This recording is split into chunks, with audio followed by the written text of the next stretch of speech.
really a joy to be here, and thank you, Peace Center people, that made this happen.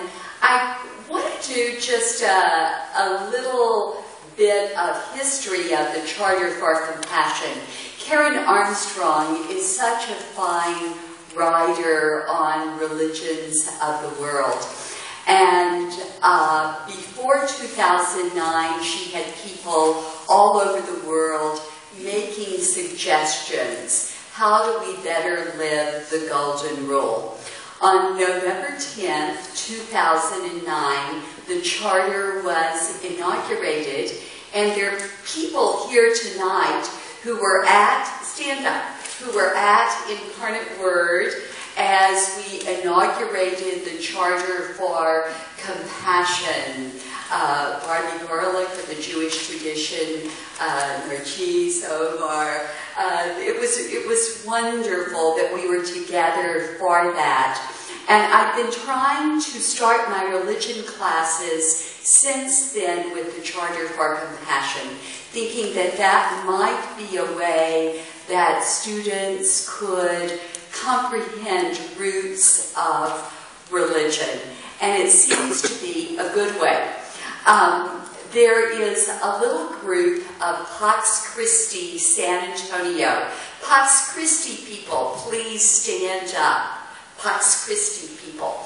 And this little group of people was to host a great big state convention, and we didn't know how to do it. There's another Pax Christi person coming in the door there. And Karen one day said it should be about the Charter for Compassion. And then wonderfully, almost miraculously, friends started gathering to work on the conference last March on compassion. People in the room who worked on the Compassion Conference, stand up.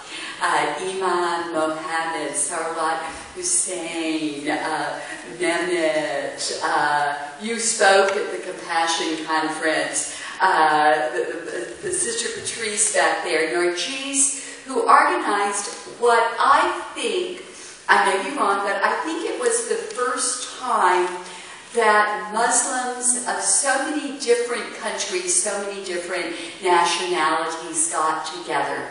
We were about 300 people attending the Compassion Conference. I think we came from about 20 different countries or so. And we kept probing this question, where in the world is compassion? What does it mean to be compassionate? I am grateful that my mother went to Incarnate Word College, and she spoke about what a good education she got from the sisters.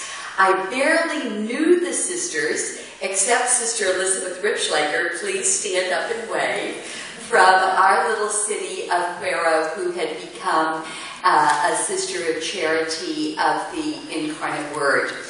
But I just felt like God was bugging me, and I couldn't get away. God just wouldn't stop bugging me. So at 16, I came to Incarnate Word, and I am so grateful. I learned the words of Bishop Claude Dubuis. He, in the 1860s, had come from France to Texas.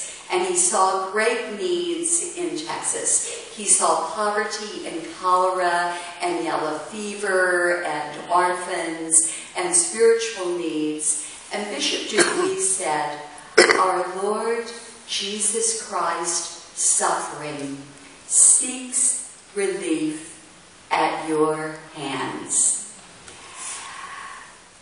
When people are suffering, there is a call from God that we need to listen, we need to reach out with our hands and do what we can to alleviate the suffering. I'm so happy that a number of Incarnate Word sisters are here tonight. Would you please stand up and wave? So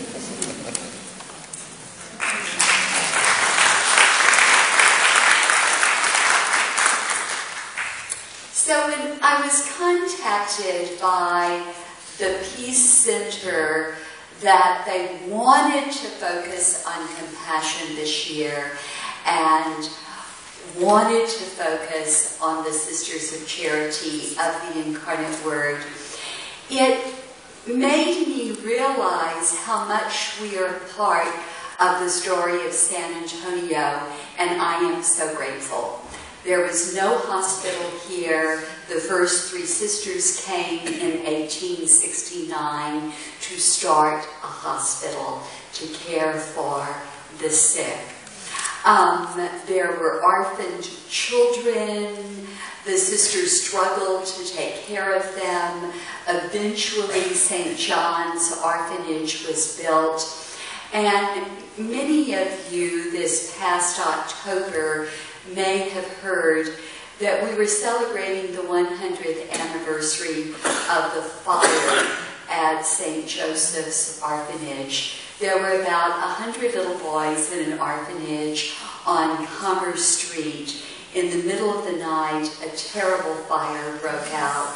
The sisters were desperately trying to get the 100 little boys out of the fire.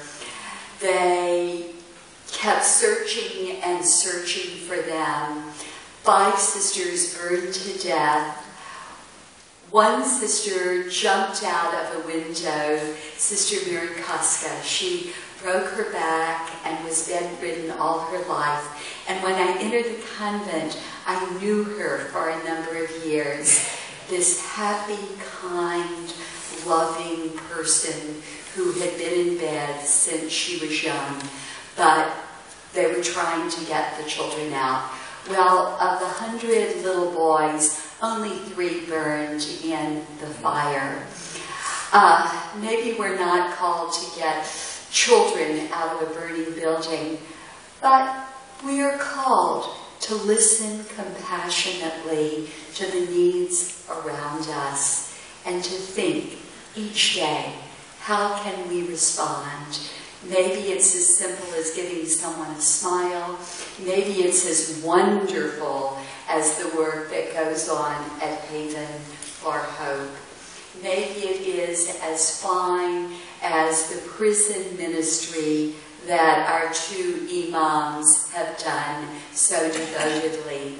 Maybe it is as wonderful as the awareness of hunger that the Jewish community has been promoting for us to understand the great pockets of hunger and poverty in the United States.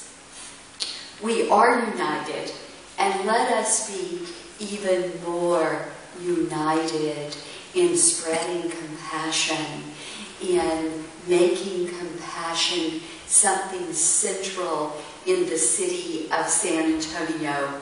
Now, how much time do I have? Minus 43 seconds. Minus 43 seconds, so I can say one more thing.